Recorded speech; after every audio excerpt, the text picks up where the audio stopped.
দক্ষিণ দিনাজপুর জেলার কুমারগঞ্জ বিধানসভার কৃষ্ণপুর মৌজার আজকে এসআইআরের শুনানির ডেট ছিল।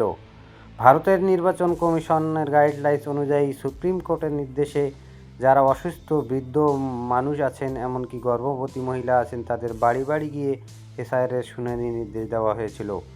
কিন্তু এসআইআর কেন্দ্রে দীর্ঘ লাইন উপেক্ষা করে বৃদ্ধ অসুস্থ মহিলা এমনকি মানুষদের এসআইআর সম্পূর্ণ করতে হলো।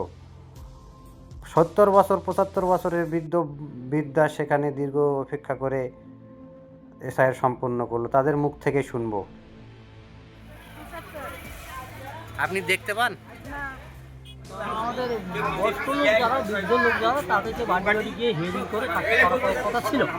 গভর্নমেন্টের নির্দেশ ছিল, সুপ্রিম কোর্টের নির্দেশ ছিল, কিন্তু সেই নির্দেশ অমান্য করে সবাইকে বয়স্ক লোকদের হয়রানি করতে সে 8 মাইল 10 মাইল থেকে হিয়ারিং নিচ্ছে।